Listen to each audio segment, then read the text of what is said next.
നാം ജീവിക്കുന്ന കാലഘട്ടം പ്രവാചകൻ സല്ലല്ലാഹു അലൈഹി വസല്ലമയുടെ ജീവിത ദൗത്യത്തിന്, ദർശനത്തിന്, ചര്യകൾക്ക് ഏറെ പ്രസക്തിയും പ്രാധാന്യവും നൽകുന്നതാണ്.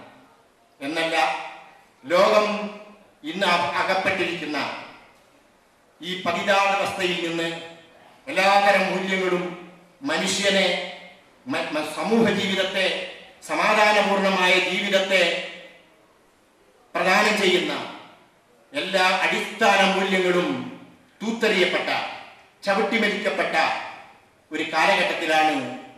ഈ കാലഘട്ടത്തിൽ പ്രവാചകന്റെ ദർശനങ്ങൾക്ക് മാത്രമേ, പ്രവാചക ചര്യക്ക് മാത്രമേ ഈ മനുഷ്യരാശിയെ ഇന്ന് രക്ഷിക്കുവാൻ കഴിയുകയുള്ളൂ എന്ന ഒരവസ്ഥയിലാണ് വന്നെത്തി നിൽക്കുന്നത്.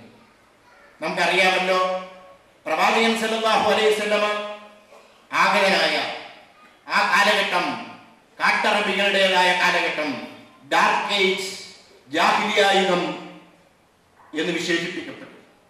ഇന്ന് നമ്മൾ ശാസ്ത്ര, സാങ്കേതിക, വൈജ്ഞാനിക രംഗങ്ങളിൽ വമ്പിച്ച നേട്ടങ്ങൾ കൈവരിച്ചതിന് ശേഷവും ആ ഡാർക്ക് ഏജിന്റെ, ആ ജാഹിലിയ യുഗത്തിന്റെ തനി ആവർത്തനമായി നമ്മുടെ മുമ്പിൽ ലോകം വന്നു നിൽക്കുകയാണ്.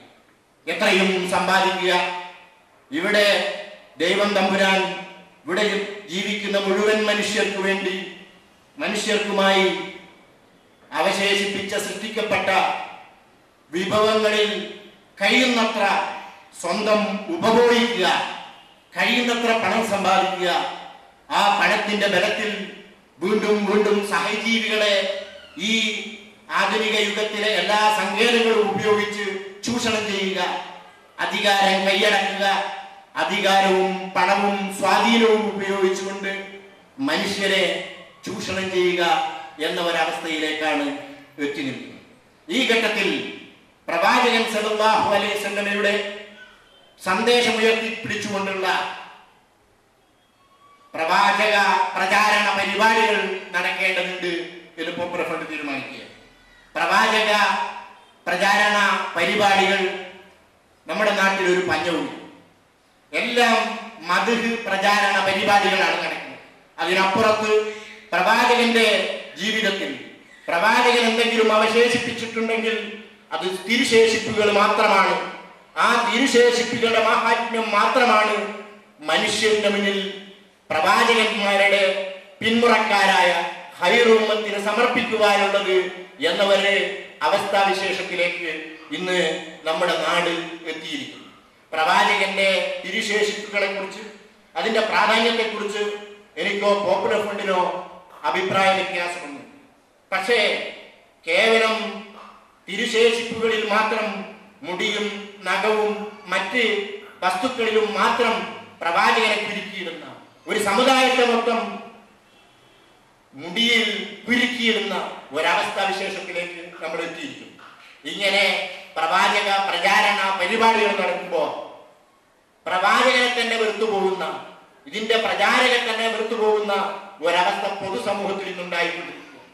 ഈ തിരുശേഷിപ്പുകളുടെ പേരിൽ, മുടിയുടെയും നഖത്തിന്റെയും മറ്റ് ശേഷിപ്പുകളുടെയും പേരിൽ നാട്ടിൽ നിന്ന് നടന്നുകൊണ്ടിരിക്കുന്ന അരോചകമായ പരിസര ശബ്ദ മലിനീകരണത്താൽ ആളുകൾ ഈ ദർശനത്തെയും പ്രവാചകനെയും തെറ്റിദ്ധരിക്കുന്ന അല്ലെങ്കിൽ വെറുക്കുന്ന ഒരവസ്ഥാ വിശേഷത്തിലെത്തിയതാണ് നമുക്ക് കാണുവാൻ കഴിയും. നമ്മൾ അറിയണം, എല്ലാ കാലത്തും പ്രവാചകൻ സല്ലല്ലാഹു അലൈഹി വസല്ലമയ്ക്ക് സമാനനായ ഒരു പ്രവാചകനെ അവതരിപ്പിക്കുവാനുള്ള, ഒരു അവതാര പുരുഷനെ അവതരിപ്പിക്കുവാനുള്ള, അതുപോലെ തന്നെ കഅബാലയത്തിന് സമാനമായ ഒരു തീർത്ഥാടന കേന്ദ്രത്തെ ഉയർത്തിക്കൊണ്ടുവരുവാനുള്ള, ലോകാത്ഭുതങ്ങളിലൊന്നായ സംസം വെള്ളത്തിന് സമാനമായ ഒരു തീർത്ഥജലം അവതരിപ്പിക്കുവാനുള്ള ശ്രമം ചരിത്രത്തിൽ നിന്നും നടന്നിട്ടുണ്ടായിരുന്നു. ഇന്ന് നടന്നുകൊണ്ടിരിക്കുന്ന ഈ വാദകോലാഹലങ്ങളെ ശ്രദ്ധിക്കുമ്പോൾ ഇത് ആഗോളതലത്തിൽ ഇസ്ലാമിന്റെ ശത്രുക്കൾ അയച്ചുവിടുന്ന ഈ പ്രചാരണങ്ങളുടെ ഫലമാണോ ഇവിടെ ഉണ്ടായിക്കൊണ്ടിരിക്കുന്നത് എന്ന് നമ്മൾ ചിന്തിച്ചു പോവുകയാണ്. ഇസ്ലാമിനെ, വിശ്വാസങ്ങളെ, ആചാരങ്ങളെയും ഒക്കെ തന്നെ ഇതാ കാടത്വത്തിലേക്ക് നയിച്ചുകൊണ്ടിരിക്കുന്നു. ഇസ്ലാമിന്റെ ശിലായുഗത്തിലേക്ക് നയിച്ചുകൊണ്ടിരിക്കുന്നു. ഘടികാരത്തിന്റെ സൂചി പിന്നോട്ട് തിരിക്കുന്നു എന്നൊക്കെ പറഞ്ഞു ഉറഞ്ഞുകൊള്ളാറുള്ള സാംസ്കാരിക നായകന്മാരും സാഹിത്യകാരന്മാരും ഈ മലീമസമായ ഈ പ്രചരണ കോലാഹലങ്ങൾ ഇവിടെ നടക്കുമ്പോൾ മൗനം അവലംബിക്കുന്നത് അവർ ആർക്കു വേണ്ടിയാണ്, ആർക്കു വേണ്ടിയായിരുന്നു ശബ്ദിച്ചുകൊണ്ടിരുന്നത്, ആർക്കു വേണ്ടിയായിരുന്നു പണിയെടുത്തുകൊണ്ടിരിക്കുന്നത് എന്നാണ് നമുക്ക് മനസ്സിലാക്കുന്നത്. ഞാൻ പറയുകയുണ്ടായല്ലോ, ഇന്ന് സൈബർ യുഗത്തിലാണ് നമ്മൾ ജീവിച്ചുകൊണ്ടിരിക്കുന്നത്. ഈ യുഗത്തെ നമുക്ക് സൈബർ ജാഹിലിയ യുഗം എന്ന് വിശേഷിപ്പിക്കാമെന്ന് എനിക്ക് തോന്നുന്നു. പെണ്ണിനും മണ്ണിനും പൊന്നിനും വേണ്ടി പരസ്പരം മനുഷ്യൻ തമ്മിലടിച്ചുകൊണ്ടിരുന്ന, അതേ മനുഷ്യൻ കയ്യൂക്കുള്ളവൻ ദുർബലരെ ചൂഷണം ചെയ്തുകൊണ്ടിരുന്ന, അന്ന് സ്വീകരിച്ചിരുന്ന എല്ലാ രീതികളും അതുപോലെ ദേശീയ തലത്തിലും അന്തർദേശീയ തലത്തിലും ആവർത്തിച്ചുകൊണ്ടിരിക്കുന്ന ഒരു കാലഘട്ടത്തിലാണ് നമ്മൾ ജീവിക്കുന്നത്. ഈ ലോകത്തെ ഈ മനുഷ്യരാശിയെ രക്ഷപ്പെടുത്തുന്നതിന് മനുഷ്യരോട് കൂടുള്ള, സമൂഹത്തോട് കൂടുള്ള, രാജ്യത്തോട് സ്നേഹമുള്ള, രാജ്യത്തിന്റെ അഭ്യുന്നതിയിൽ താല്പര്യമുള്ള, ഇതെല്ലാം തന്നെ വിശ്വാസത്തിന്റെ ഭാഗമായി കാണുന്ന ഒരു സമൂഹത്തിന് മാത്രമേ സാധിക്കുകയുള്ളൂ എന്നാണ് നമ്മുടെ മുന്നിൽ വ്യക്തമായിട്ടുണ്ട്. ഈ ഘട്ടത്തിൽ പ്രവാചകൻ എന്തായിരുന്നു? പ്രവാചകൻ എന്താണ് നമ്മോട് സംസാരിച്ചത്? എന്തിനു വേണ്ടിയായിരുന്നു? പ്രവാചകന്റെ ദൗത്യം എന്തായിരുന്നു? പരിശുദ്ധ ഖുർആൻ വളരെ വ്യക്തമായി നമ്മോട് പറഞ്ഞു തന്നിട്ടുണ്ട്.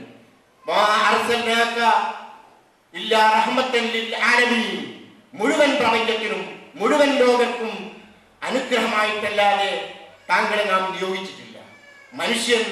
മനുഷ്യനെ വരിഞ്ഞു മുറുക്കിയിരിക്കുന്ന ചങ്ങലക്കെട്ടുകളിൽ നിന്ന് അവനെ മോചിപ്പിക്കുന്നതിന് വേണ്ടി, അവന്റെ മുതുകുകളെ ഞെരിച്ചുകൊണ്ടിരിക്കുന്ന ഭാരം ഇറക്കി നിൽക്കുന്നതിന് വേണ്ടി, നന്മ ഉപദേശിക്കുന്നതിന് വേണ്ടി, തിന്മ വിരോധിക്കുന്നതിന് വേണ്ടി, മനുഷ്യാവകാശങ്ങൾ, ജന്മാവകാശമായ മനുഷ്യാവകാശങ്ങൾ സ്ഥാപിച്ചെടുക്കുന്നതിന് വേണ്ടിയായിരുന്നു പ്രവാചകൻ സല്ലല്ലാഹു അലൈഹി വസല്ലമ ഭൂജാതനാണ്. പ്രവാചകൻ സല്ലല്ലാഹു അലൈഹി വസല്ലമ UN മനുഷ്യാവകാശ പ്രഖ്യാപനത്തിന് മുമ്പ് തന്നെ മനുഷ്യാവകാശ പ്രഖ്യാപനം ഹജ്ജത്തുൽ വദാഇൽ വെച്ച് നടത്തിയിട്ടുണ്ട്. മനുഷ്യാവകാശ പ്രഖ്യാപനം നടത്തുക മാത്രമായിരുന്നില്ല, മനുഷ്യരുടെ ജന്മാവകാശമായ വിശ്വാസികളുടെയും അവിശ്വാസികളുടെയും ജന്മാവകാശമായ മനുഷ്യാവകാശത്തെ കുറിച്ച് പഠിപ്പിക്കുകയായിരുന്നു, മനുഷ്യാവകാശം സ്ഥാപിക്കുകയായിരുന്നു. ആ മനുഷ്യാവകാശത്തിന്റെ കാവലാളുകളായിട്ട് ഖൈറു ഉമ്മത്തിനെ നിയോഗിച്ചുകൊണ്ടായിരുന്നു പ്രവാചകൻ സല്ലല്ലാഹു അലൈഹി വസല്ലം വിട പറഞ്ഞത്. ഈ ഖൈറു ഉമ്മത്തിന്റെ പ്രവാചകന്മാരുടെ പിന്മുറക്കാരായ ആ ദൗത്യമേൽപ്പിക്കപ്പെട്ട നമുക്ക് ചെയ്യുവാനുള്ളത് ഈ പ്രവാചക ദൗത്യം